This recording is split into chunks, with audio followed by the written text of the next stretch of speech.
Bienvenue dans le podcast Le poids des kilos, l'émission consacrée à toute la partie immergée du surpoids et de la chirurgie de l'obésité.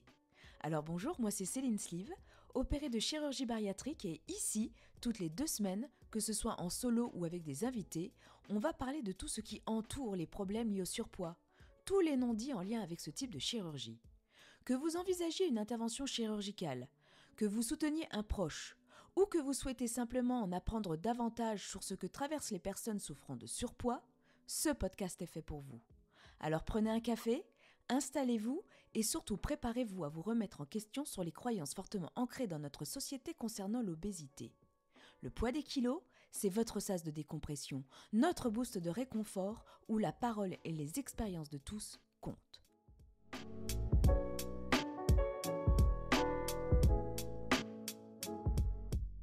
Bonjour à tous et bienvenue dans ce nouvel épisode du podcast du poids des kilos.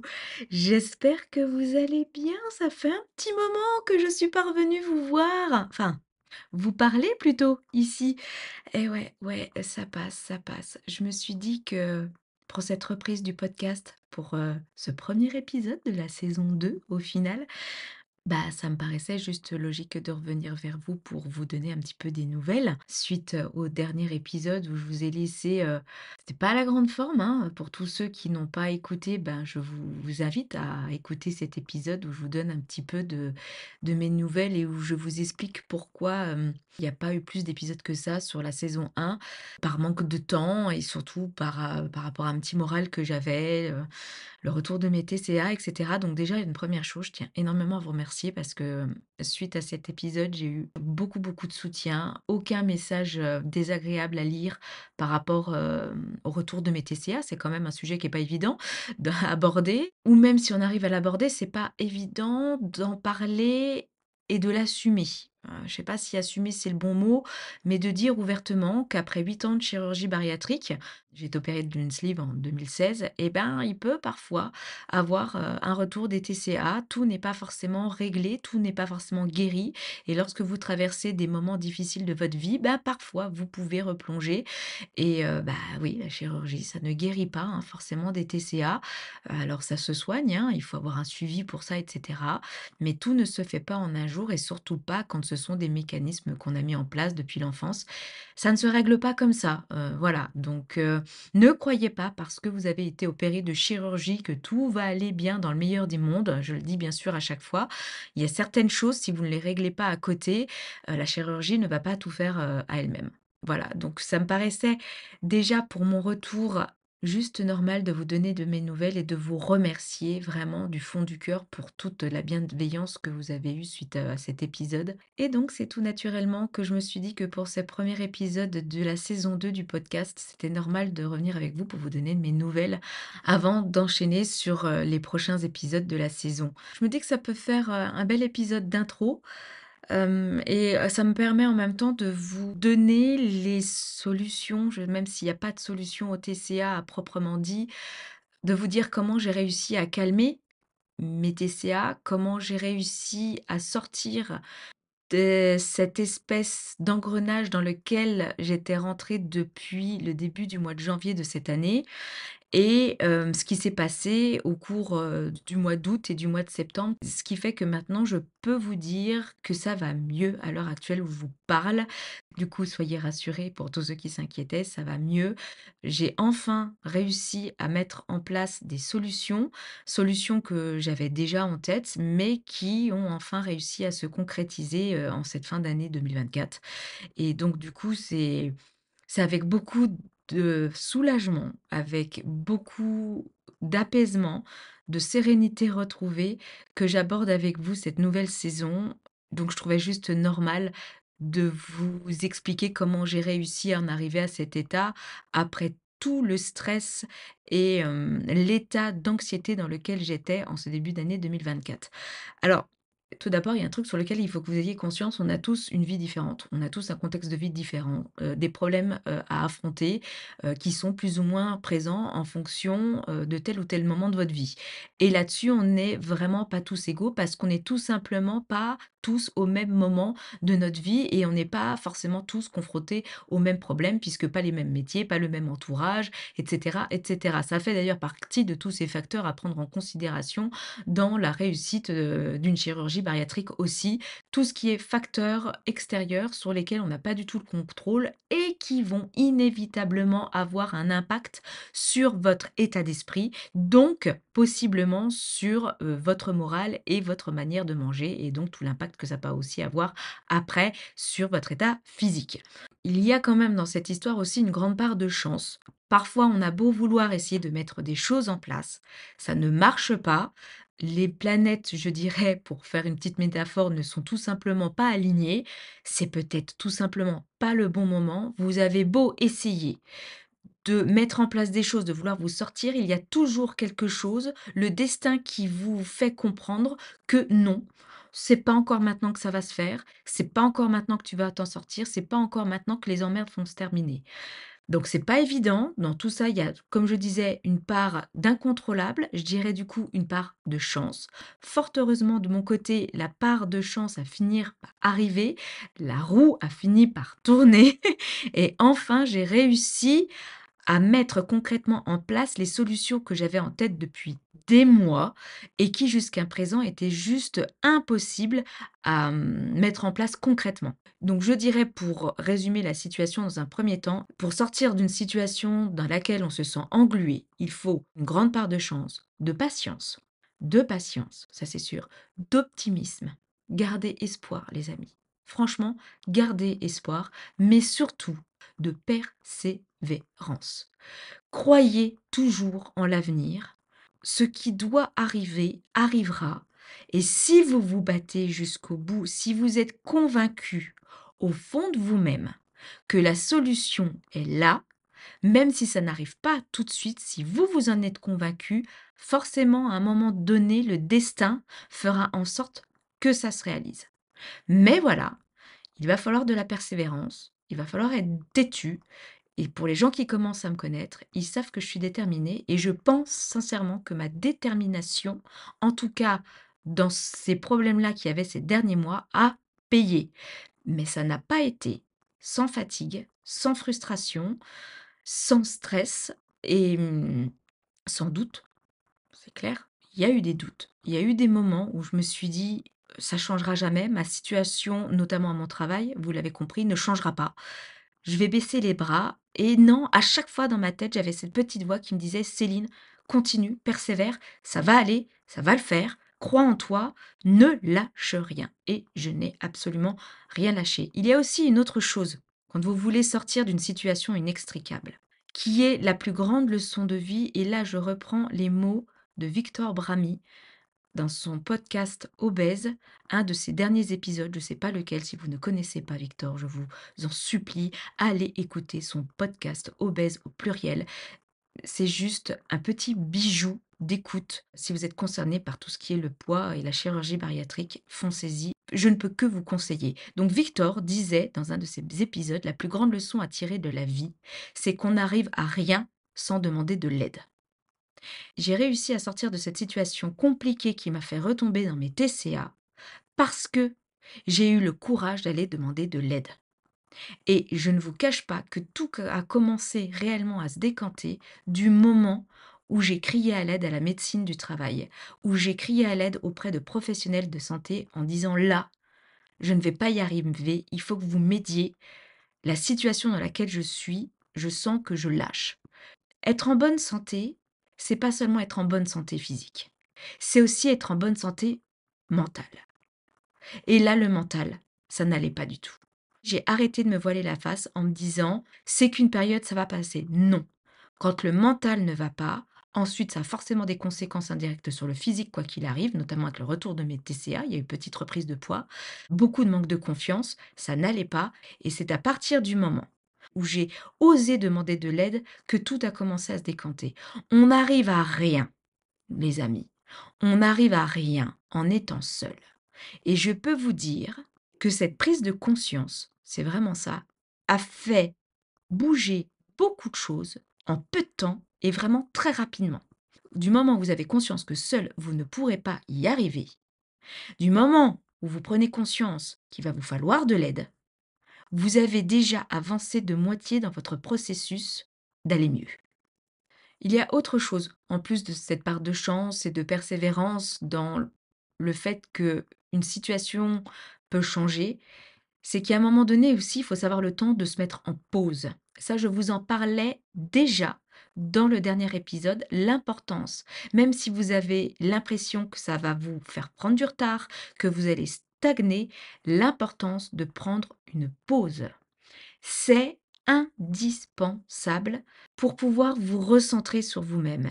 Et moi, cette pause, je l'ai eue durant mes vacances du mois d'août. Je suis allée passer 15 jours en Corse et où j'ai décidé durant ces 15 jours de ne pas me soucier de tout ce qui est réseaux sociaux, de ne pas soucier de mon travail, de prendre énormément de recul sur la situation et de juste profiter. Profiter de la mer, profiter de la plage, profiter de mes proches, profiter de ce changement de décor pour juste me reposer, reposer mon esprit. Casser le rythme du quotidien en fait. Et c'était ce que m'avait d'ailleurs suggéré le médecin du travail, qui voulait me mettre en arrêt de travail et que j'avais refusé. Et je pense que j'ai très bien fait d'ailleurs d'avoir refusé à l'époque parce que je sentais que c'était pas le moment et qu'il fallait que je reste là où j'étais. Je sais pas pourquoi, je peux pas vous dire, faites-vous confiance. Souvent, vous avez cette petite voix intérieure qui vous dit certaines choses. Parfois, il faut savoir lui faire confiance aussi. Et je m'étais dit, c'est pas le moment. Tout en sachant qu'il fallait quand même à un moment donné que je me pose. Donc heureusement, mes congés sont arrivés à ce moment-là. Pour le coup, elles aussi, elles sont arrivées au bon moment. Ça m'a forcé à casser ce rythme du quotidien et de pouvoir réfléchir à ce pourquoi j'en étais arrivée à cet état de stress et d'angoisse. Me remettre en question, quitte à ce que ça soit pas très agréable, parce que c'est jamais très agréable de se dire qu'on peut être aussi fautif d'une situation. Pourquoi on est resté autant de temps dans une situation dans laquelle on n'est pas bien? Et de vraiment prendre le temps de trouver des solutions concrètes pour qu'enfin je sorte de ce cercle vicieux-là. Et ces vacances en Corse m'ont permis de faire ce travail-là. Il y a eu aussi une révélation durant ces vacances, c'est les sorties en famille, du fait que mon petit dernier maintenant soit un peu plus grand. Il peut marcher un peu plus longtemps. Et cette année, j'ai convaincu toute la famille à faire des sorties pour découvrir un petit peu des coins de la Corse qu'on ne connaissait pas. Ça implique, pour ceux qui connaissent pas la Corse, la voiture, c'est très compliqué, hein. Pour visiter la Corse, clairement, c'est pas du tout le meilleur moyen. Le meilleur moyen, je vous dirais, étant le bateau, mais ça, c'est pas non plus accessible à tout le monde, mais autrement, c'est beaucoup la marche à pied, faut pas se leurrer. Du coup, durant ce séjour, on a fait pas mal de randonnées pour visiter des petits coins qu'on connaissait pas. Mais quand je vous parle de randonnée, c'est pas la petite randonnée d'une demi-heure. On est parti dans des sentiers, les amis, si vous saviez des trucs, je savais même pas où j'embarquais les enfants là-dedans. Je me disais: «Mon Dieu, ils seront jamais en capacité de suivre, les sentiers sont beaucoup trop escarpés, c'est beaucoup trop, dangereux. Le moindre faux pas et tu avais un des gamins qui pouvait tomber et là, c'était le très gros accident». Enfin bon, et finalement, ça a plu à toute la famille. On est resté bien sûr très vigilants, mais aucun des enfants ne se sont plaints. Même mon mari, qui était vraiment pas très chaud, qui appréhendait d'ailleurs un petit peu toute la partie un peu sécurité, tout ça, c'est pas des chemins balisés comme on peut le connaître, classiquement, a été ultra content que j'ai initié tout le monde à découvrir la Corse de cette manière-là. C'est ce que me disait mon mari: «On ne l'aurait pas fait si tu nous avais pas forcés à y aller, quoi». Ça a été pour moi une révélation. Durant ce séjour, j'ai découvert le plaisir de marcher dehors, le plaisir de faire une activité physique en dehors de chez moi et en dehors, du club dans lequel je fais de l'aquabiking, le restant de l'année. Je me suis vraiment rendu compte à ce moment-là que c'était aussi un sport, parce qu'on arrivait parfois dans des états, de sueur, des douleurs aux jambes, tout ça, c'était quand même relativement physique et j'ai apprécié et mes enfants ont aimé, ont adoré découvrir des décors magnifiques, tout ça. Et je me suis dit: «Là, Céline, tu tiens quelque chose. Il faut surtout pas qu'en revenant de ce séjour en Corse, tu abandonnes ce plaisir de marcher dehors, que tu abandonnes ce plaisir de faire une activité à l'extérieur». Ça, je vous en parle parce que ça a été un déclic qui m'a aidé aussi à sortir d'un certain mutisme et d'une certaine routine de mon quotidien et donc qui m'a permis de m'ouvrir l'esprit et de, peu à peu, de détruire cette frustration qui s'était emparée de moi. La frustration, ça a été vraiment aussi la clé de tout.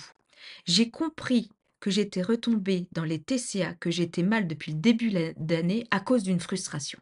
La frustration de ne pas pouvoir être tout simplement Céline. C'est-à-dire Céline sans être secrétaire médicale, Céline sans être maman, Céline sans être Céline Sleeve de la chirurgie bariatrique. Je me suis rendu compte finalement que depuis des années, je n'ai pas eu de temps pour être juste Céline. Et dans tous ces rôles, bah, finalement, je me suis perdue. Il est là le truc. Même si je le savais, j'arrivais pas à mettre des mots sur ce que je ressentais. Je sentais bien qu'il y avait une frustration, en l'occurrence de ne pas pouvoir en faire plus sur les réseaux, mais non, en fait, c'était pas que ça. La frustration de ne pas pouvoir tout simplement être moi, de ne pas avoir des moments où j'étais juste Céline, en fait. Je me suis rendu compte que pendant des années, j'ai toujours été soit secrétaire médicale, quand je rentrais chez moi, mon rôle de maman et à certains moments où je pensais que c'était du temps pour moi, notamment le sport, l'aquabike, non, j'étais Céline slivée et bypassée qui fait sa séance de sport pour maintenir au mieux sa forme physique. À aucun moment, j'étais réellement juste Céline. Je me suis rendu compte que j'avais toujours la casquette soit de secrétaire médicale, soit de maman, soit de sportive. Mais Céline là-dedans, elle est où? La petite Célinouche, la tiote. Mes proches sauront de quoi je parle. Elle est où là-dedans? Elle est où? Là a été la clé. C'est là où je me suis dit: «Il faut que je me retrouve en tant que Céline».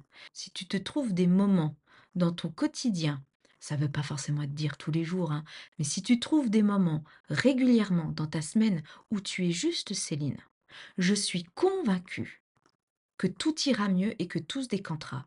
Tu as besoin de te retrouver. Donc c'est bien gentil, vous allez me dire. C'est bien Céline de se retrouver tout ça, mais concrètement, on fait ça comment? Eh ben, on fait ça en prenant du temps pour soi, mais vraiment pour soi. Mais prendre du temps pour soi, c'est compliqué parce que moi, je veux bien prendre du temps pour moi, mais si c'est pour prendre du temps pour moi en me disant: «Ou là, je prends 2 heures ou je prends une demi-journée, c'est juste pour moi». Ça vous fera pas avancer la lessive qui attend plus vite. Ça vous fera pas avancer les courses plus vite. Ça vous fera pas avancer le ménage plus vite ou la surveillance des devoirs plus vite. Ça ne vous fera pas avancer les repas non plus vite. En fait, vous ne faites que déplacer un problème à plus tard ou finalement vous ne diminuez pas la charge mentale, vous la déplacez à un autre moment, charge mentale qui sera d'autant plus grande à ce moment-là puisque vous avez remis à plus tard certaines choses et que du coup ça s'est accumulé. Donc prendre du temps pour soi, en empiétant finalement sur des tâches du quotidien que vous n'avez pas d'autre choix que de faire parce que la vie est comme ça, c'est pas la solution non plus. Et ça, c'est aussi quelque chose sur laquelle je m'étais complètement fourvoyée et que j'avais pas compris du tout. Donc je me suis dit: «Céline, il faut que tu aies du temps pour toi, sans prendre du temps ailleurs. Donc il va falloir que tu en trouves, alors que c'est déjà compliqué. Sur quelle chose tu peux jouer pour en trouver?» Bon, ben, vous allez me dire: «C'est pas compliqué, ça va pas être ma vie de maman». Vous êtes complètement d'accord, quand on est maman, ben, on l'est H24. C'est pas une casquette que vous pouvez enlever. Bon, donc ça, tu peux pas. Peut-être trouver du temps pour faire garder les enfants de temps en temps, mais ça, vous savez, si vous connaissez ma vie, que c'est pas possible. Donc, vie de maman, tu peux pas. Le sport? Bon, le sport certes, oui, c'est essentiel, c'est primordial après une chirurgie bariatrique.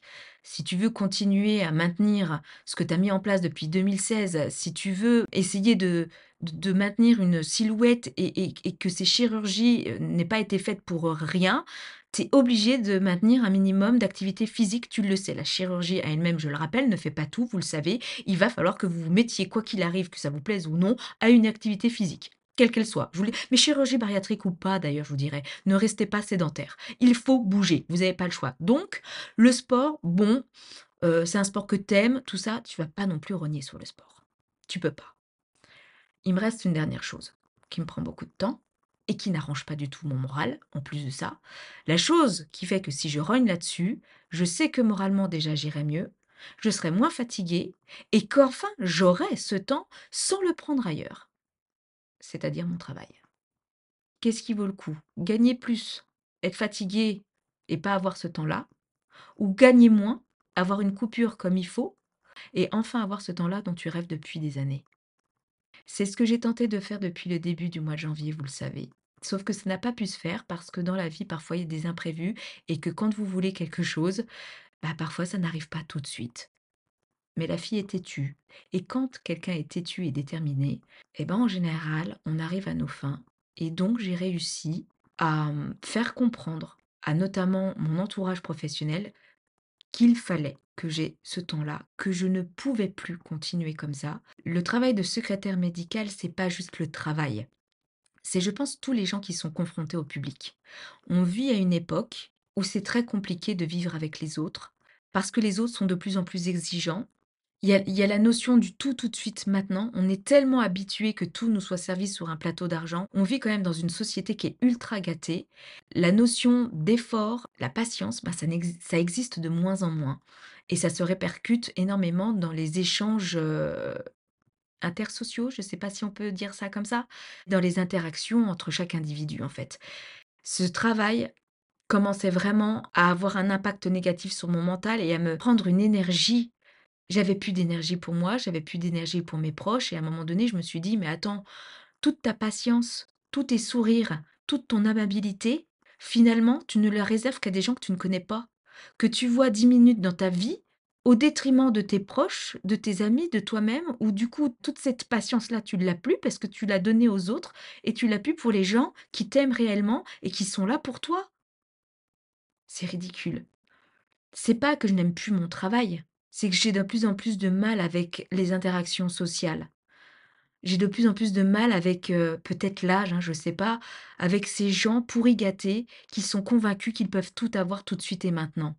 J'en ai marre de devoir expliquer à certaines personnes que, ben non, désolé, il va falloir attendre, qu'on essaye de faire au mieux pour répondre à leurs demandes, mais que parfois, oui, parfois, bah, c'est pas juste pas possible, que c'est pas un manque de mauvaise volonté, mais que c'est juste pas possible et que en retour, on a de l'agressivité, on a des gens en colère, on a limite, des insultes, un manque total de considération et je ne veux plus vivre comme ça et avec ça. Donc, je savais qu'il fallait que je réduise mon temps de travail, mais que ça n'ait pas trop d'impact pour l'équipe qui bosse avec moi, pour mon patron, et cetera.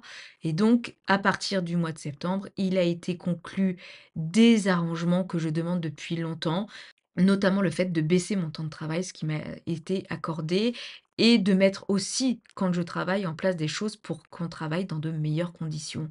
Je suis contente parce que mon discours a enfin été entendu et au-delà d'être entendu, parce que je crois qu'il a toujours été entendu, il y a enfin des choses qui ont été mis en place. C'est surtout ça. Parce que j'avais des personnes qui entendaient mon mal-être, mais qui avaient beau l'entendre, ou même essayer de le comprendre, ne mettaient rien en place pour arranger la chose.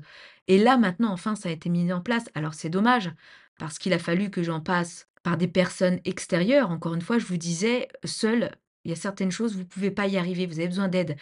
Bon, bah, j'ai dû, tirer la sonnette d'alarme et aller voir des professionnels de santé pour pouvoir mettre en place ces choses-là, mais il n'empêche que ça a payé. À l'heure actuelle où je vous parle, et ben, ça y est, j'ai la chance d'avoir un jour où, ce jour-là, il n'est rien qu'à moi. Ça n'empiète pas sur les tâches ménagères que je dois faire, le reste de la semaine. J'ai cette coupure qui est juste vitale. J'emploie vraiment ce mot exprès. J'ai réussi à trouver ce temps vital pour pouvoir couper de mon travail et de ces personnes toxiques, même si on ne les connaît pas, qui vous bouffent votre énergie et qui fait que je ne me reconnaissais plus. Je me suis sauvée et j'ai réussi à trouver un compromis qui me permet vraiment de couper et de pouvoir reposer mon esprit pour mieux reprendre et du coup, être plus performante et travailler dans de meilleures conditions, dans une meilleure condition mentale, je dirais, quand je reprends mon boulot. Donc finalement, tout le monde y est gagnant. Parce que maintenant, quand je vais travailler, je n'y vais plus avec la boule au ventre.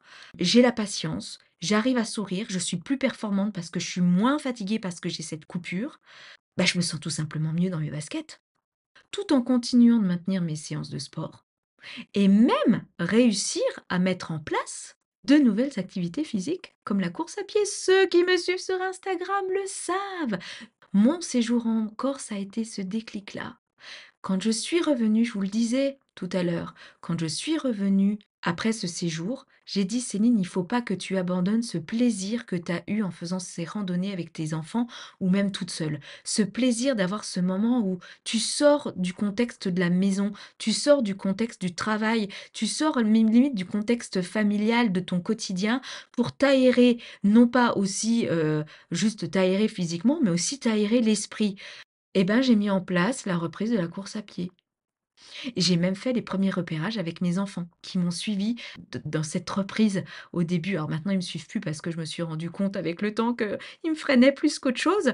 Parce que oui, le virus a pris. Je comprends maintenant toutes ces personnes qui courent et qui ont du plaisir à courir et qui quand ne font pas leur séance, sont limite frustrées. Ça fait partie du processus qui m'a permis de sortir de mes troubles du comportement alimentaire. De compenser aussi, parfois, une certaine frustration due, on va pas se le cacher, ici on parle sans tabou aussi à la vie de famille et de se dire: «Bah, les week-ends, les moments où je suis avec ma vie de famille, avec mes proches et où je sens que j'ai besoin de cette bulle et ben, je sors et je sors courir, je sors marcher». Je ne peux que vous conseiller de sortir aussi de votre bulle familiale parfois, parce que c'est dur. Parce que quand vous êtes comme ça dans ces moments-là avec vos proches, vous avez votre casquette de maman, où il y a certains jours, bah, c'est plus ou moins difficile à porter.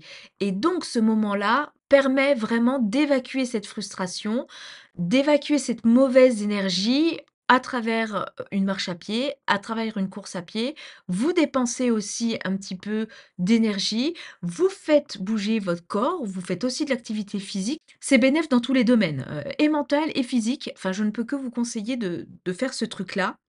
Au point même, je vous dis, que j'en ai tellement ressenti du plaisir que j'ai fini par me dire: «Il faut que je vous partage ça. Je peux pas le garder pour moi».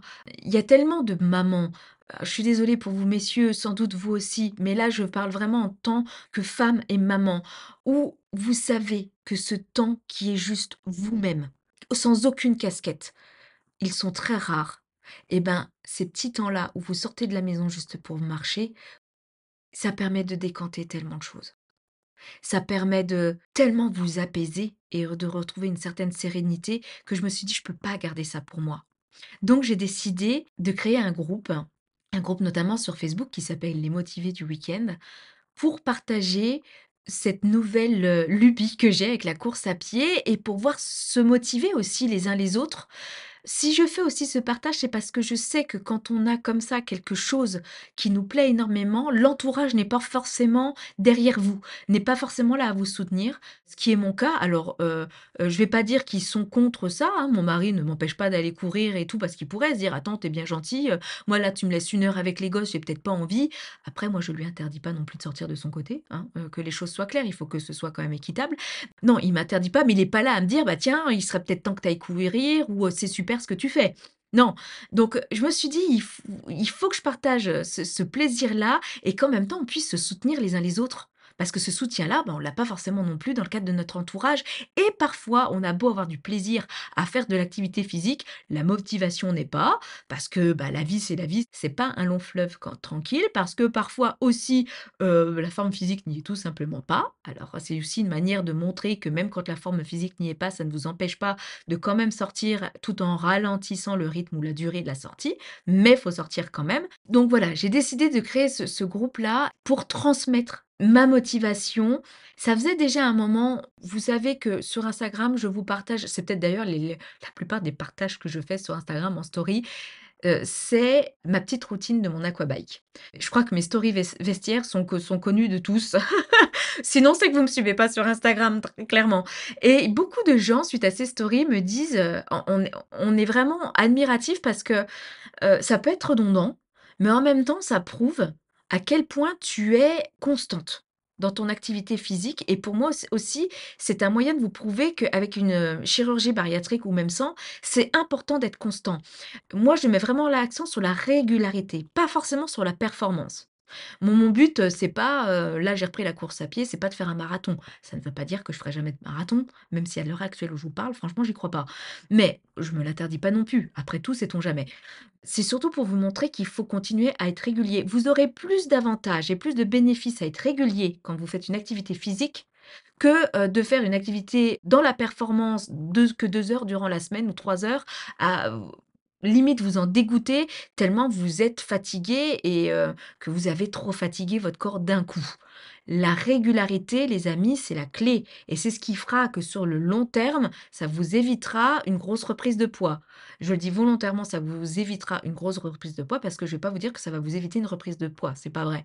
On ne fait pas de sport pour maigrir, je le rappelle. Mais ça joue quand même sur la régulation du poids, donc c'est important de faire une activité régulière. Et ça, vous l'avez vu sur Instagram.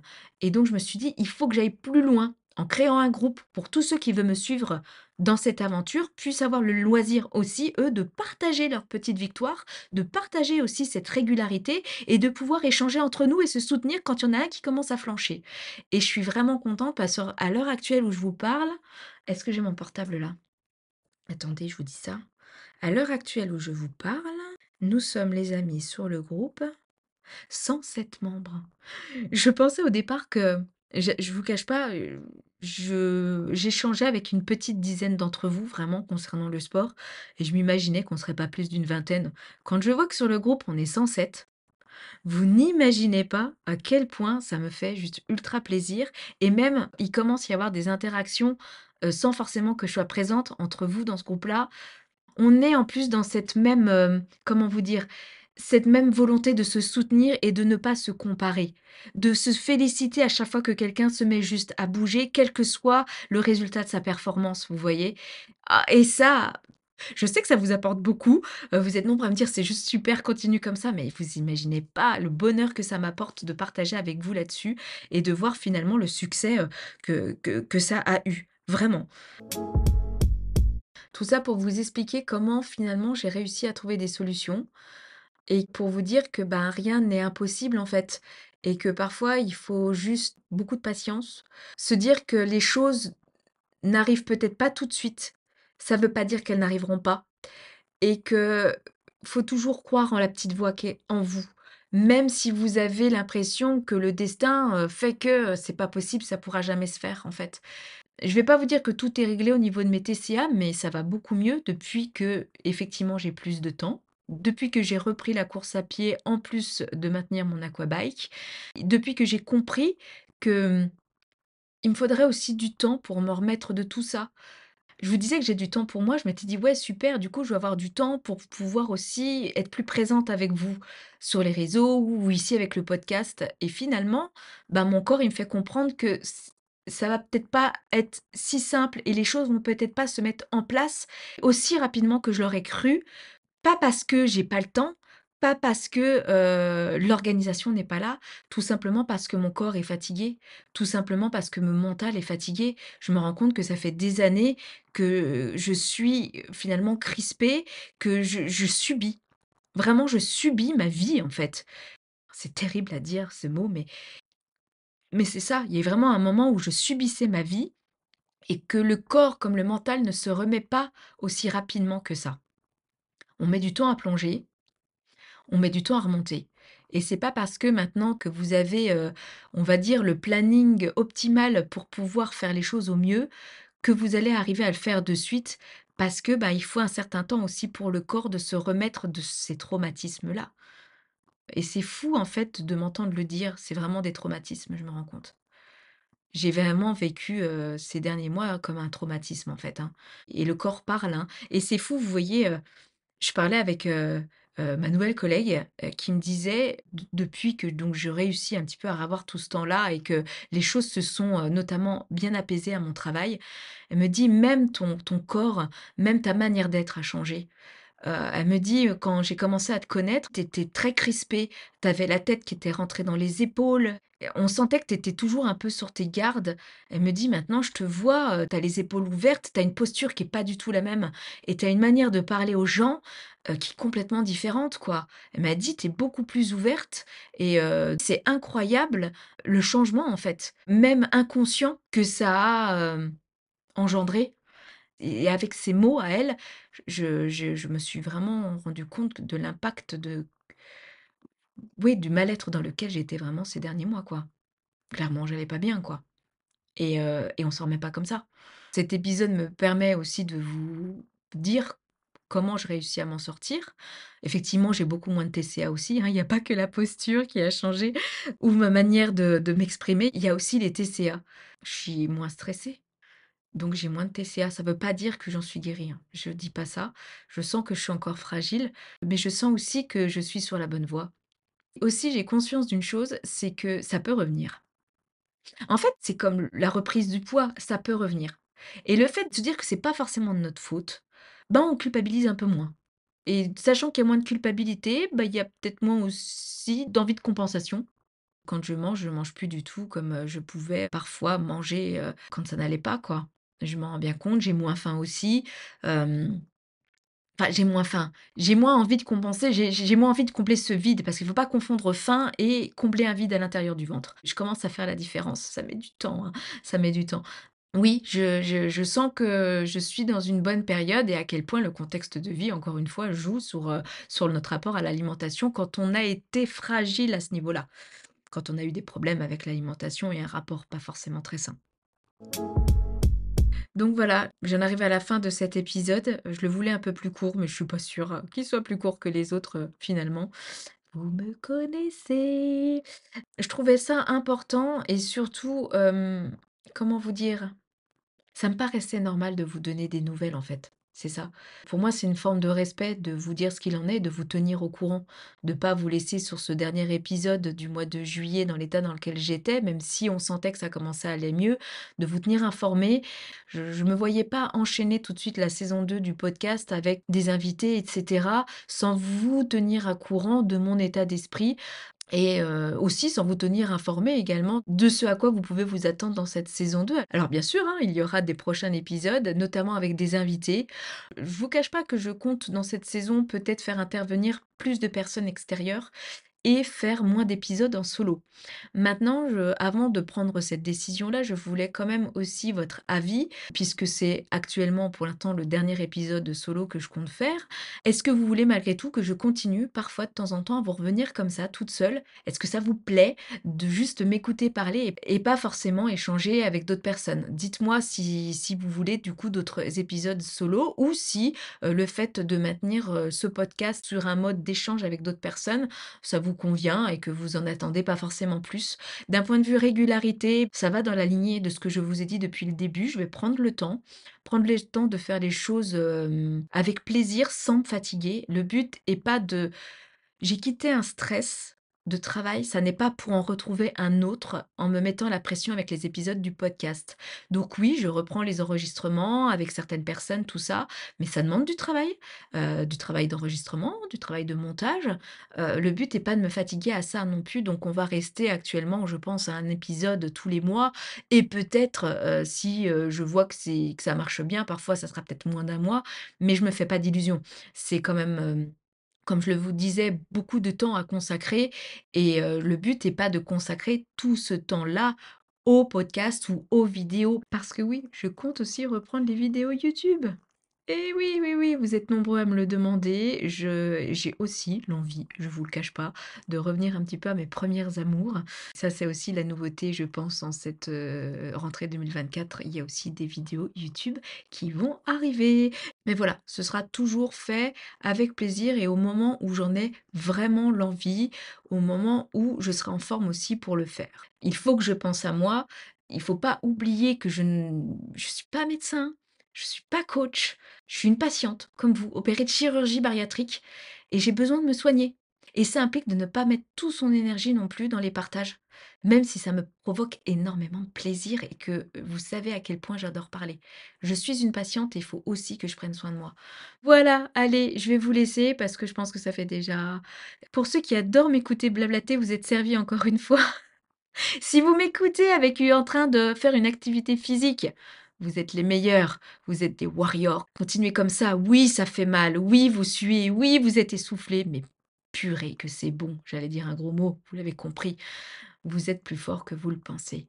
Bon allez, sur ce, je vous laisse. Je tiens quand même à préciser comme d'habitude, que ce podcast est disponible sur toutes les plateformes d'écoute, Apple Podcast, Spotify, Deezer, etc. N'hésitez pas à me laisser des commentaires, n'hésitez pas à le noter avec les petites étoiles. Il faut cliquer dessus sur Apple Podcast parce que parfois vous savez pas, dans les épisodes à venir ou ceux que vous n'avez pas encore écoutés, n'hésitez pas à liker et à partager, c'est ultra important. Ça me fait penser aussi à une donnée importante que j'ai oublié de vous communiquer. Sachez qu'il va probablement y avoir un compte Instagram dédié au podcast parce que je me rends compte que le podcast est quand même quelque chose qui est un peu différent de mon compte Céline Sleeve puisqu'il fait intervenir des personnes qui ne sont pas moi, hein, et je pense que c'est important aussi de dissocier le podcast de Céline Sleeve. Donc il est fort probable dans les jours ou semaines à venir, si ce n'est pas déjà le cas, que ce compte Instagram soit créé. S'il vous plaît, n'hésitez pas à aller le voir, à vous abonner, à liker, puisque je vais remettre en ligne les réels qui ont été faits sur la saison dernière pour pouvoir mettre à jour ce nouveau compte. N'hésitez pas à laisser des commentaires, à liker, à vous abonner pour mon plus grand plaisir. Ça me touche énormément si vous le faites. Vous savez malheureusement à quel point c'est important maintenant de faire ce genre de choses. C'est gratuit. Si vous m'aimez bien, voilà. Bon allez, sur ce, je vous laisse. Je vous dis à très très bientôt dans les prochains épisodes du Poids des kilos version saison 2. Même micro, je vous embrasse.